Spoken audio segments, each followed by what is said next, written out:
ஐநாத்து நாளைக்கான பிரமலை பார்த்தீங்கன்னா நிலாவுடைய நிலாவை பார்த்து கவனிச்சுக்கிறாங்க. ஒரு பக்கம் நிலா அவங்க எல்லாரையும் கொஞ்சம் கவனிக்கிறியம்மா அப்படின்னு சொல்லிட்டு ரொம்பவே பயந்து கேட்குறாங்க.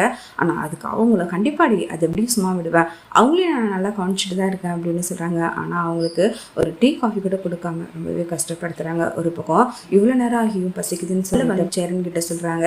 சேரணும் நம்ம எப்போ போயிட்டு சாப்பாடுன்னு கேட்குறது, கொஞ்சம் அட்ஜஸ்ட் பண்ணிக்கிடா பல்லவா அப்படின்னு ஒரு பக்கம் சமாதானப்படுத்துகிறாங்க.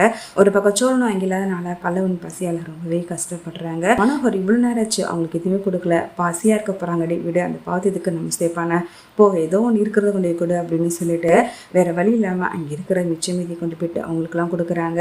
இதை பார்த்துட்டு பல்லவன் நம்ம வீட்லேயே நம்ம நல்லா சாப்பிடுவோம், இவ்வளோ பிரம்மாண்டமாக வீடு வசதியோடு இருக்கிறாங்க, ஆனால் ஏன்னா இவங்க சாப்பிட்ற விஷயத்தில் நம்மக்கிட்ட இப்படிலாம் நடந்துக்கிறாங்க அப்படின்னு சொல்லிட்டு சேரன் கிட்ட வருத்தப்படுறாங்க. சேரனும் இவ்வளோ பெரிய வசதி இருந்தாலும் அவங்களுக்கு தான் இன்னைக்கு ஒரு நாள் மட்டும் அட்ஜஸ்ட் பண்ணிக்கிறோம், அவங்க வேணும்னு தான் பண்ணுறாங்கன்னு புரியுதில்ல, அப்புறம் எதுக்காக நம்ம இதை வச்சு ஒரு சண்டை போடணும், இல்லை ஒரு நாள் மட்டும் நிலாச்சலனுக்காக நம்ம இதை அட்ஜஸ்ட் பண்ணிக்கலாம்டா அப்படின்னு சொல்லிட்டு மனசுக்குள்ளே நினச்சிக்கிட்டு இருக்கிறத சாப்பிட்றாங்க. அந்த சாப்பாட்டில் பயங்கரமாக உப்பு போட்டு வச்சுருக்காங்க. அது சாப்பிடவே பிடிக்காம பல்லவன் பசியாலே எழுந்திரிச்சுறாங்க. அடுத்த சேரன் வாட நம்ம வேணால் வெளியிலாம் போய் சாப்பிட்டு வரலாம் அப்படின்னு சொல்லிட்டு கூப்பிட்றாங்க. ஆனால் பல்லவனும் வேணாம் நான் வெளியிலாம் போக தேவையில்ல, பரவாயில்ல இன்னைக்கு ஒரு நாள் தானே அட்ஜஸ்ட் பண்ணிக்கலாம்னு சொல்லிட்டு ரூமுக்கு தூங்கலான்னு போகிறாங்க. அங்கே ஸ்டோர் ரூம் மாதிரி ஒன்று படுக்கிறதுக்கு கொடுத்துருக்காங்க. அந்த இடத்துல சுத்தமே இல்லாமல் ரொம்பவே டஸ்ட்டாக இருக்கிறத பார்த்துட்டு ஏன்னா நமக்கு இப்படி ஒரு இடத்துக்கு கொடுத்துருக்காங்க, நம்மக்கிட்ட வசதி இல்லைன்னு தானே நம்மளை இவ்வளோ அவமானப்படுத்துகிறாங்க அப்படின்னு சொல்கிறாங்க. எதாக இருந்தாலும் கொஞ்சம் இன்னைக்கு ஒரு நாளைக்கு மட்டும் அட்ஜஸ்ட் பண்ணிக்கலாம்டா அப்படின்னு சொல்லிட்டு சமாதானப்படுத்தி அந்த இடத்த சுத்தம் பண்ணிட்டு அங்கே தூங்குறாங்க. அடுத்த நிலா அடுத்த நாள் வந்து பார்க்குறாங்க. இந்த இடத்துல இவங்களுக்கு தூங்குறதுக்கு இடம் கொடுத்தீங்கன்னு சொல்லிட்டு அவங்க அப்பா அம்மா கிட்ட பயங்கரமாக கோவப்பட்டு கத்துறாங்க. ஒரு பக்கம் சோழன் பியூட்டி பார்லர் போயிருக்காங்க. அங்கே அண்ணா சோழனை பார்த்துட்டு பயங்கரமாக டென்ஷனாக இருக்கிறாங்க. இவனை ஏதாவது பண்ணணுமே அப்படின்னு சொல்லிட்டு பார்த்துட்டு சோழன் கண்டிப்பாக நம்மளை ஏதாவது சொதப்பி விட்டுவான் அப்படின்னு சொல்லிட்டு உஷாரா நீ என்ன பண்ணாலும் இப்போவே நான் நிலாவுக்கு கால் பண்ணி நீ பண்ணுறது எல்லாத்தையும் சொல்லி விட்டுருவேன் பார்த்துக்கோ அப்படின்னு சொல்லிட்டு மிரட்டுறாங்க. அப்படி என்னவோ அதெல்லாம் நிலாவுக்குலாம் ஒன்று கால் பண்ண தேவையில்ல, நான் தகுதிக்கு நீ இப்படிப்பட்ட பார்லருக்கு ஒரு ஒன்று நினச்சி கூட பார்க்க மாட்டேன், காசில் தான் நீ அனுபவிச்சுக்கிட்டு இருக்க அப்படின்னு சொல்லிட்டு சோழனை வெறுப்பேற்றி பேசுகிறாங்க.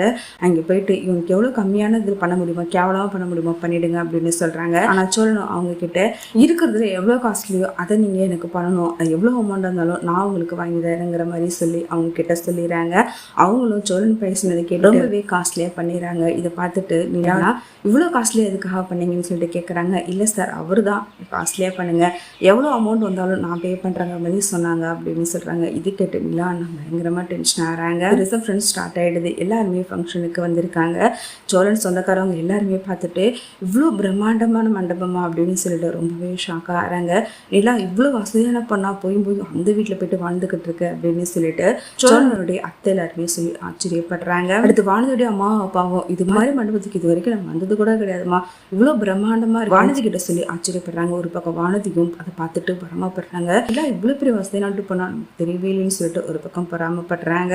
அடுத்த ரிசப்ஷனில் பயங்கரமாக பிரச்சனை வந்துடுது. ஃபங்க்ஷன் நடந்துகிட்டு இருக்கும்போது நிலாவுடைய சொந்தக்காரங்க எல்லாரும் நிலா சோழனை பார்த்துட்டு இவ்வளோ பெரிய வசதியான வீட்டு பொண்ணுக்கு இப்படிப்பட்ட டிரைவர் மாப்பிள்ளை கிடச்சிருக்கானே, இந்த காதலில் கொண்டு போய் அவங்க தலையெழுத்தே மாற்றுது பாருன்னு சொல்லிட்டு ஒரு பக்கம் சோழனை அவமானப்படுத்தி பேசுகிறாங்க. நடேசனுக்கு பயங்கரமாக குடிக்க வச்சுறாங்க. நிதானமே இல்லாமல் குடிச்சிட்டு நடேசன் ஒரு பக்கம் சண்டை போடுறாங்க. அதை பார்த்துட்டு மனோகர் இப்படிப்பட்ட குடும்பத்தில் தனமாக நீ போயிட்டு வாக்கப்பட்டிருக்குன்னு சொல்லிட்டு நிலாவை ரொம்பவே அவமானப்படுத்தி பேசுகிறாங்க.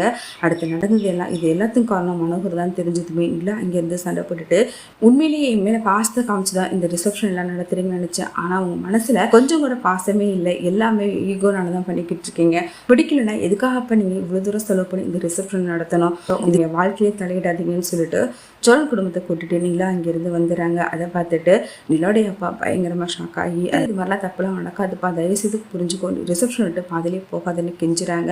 ஆனால் நிலா முடியவே முடியாதுன்னு சொல்லிட்டு அவங்க பண்ணதெல்லாம் தெரிஞ்சுக்கிட்டு கோவப்பட்டு அங்கேருந்து வந்துடுறாங்க.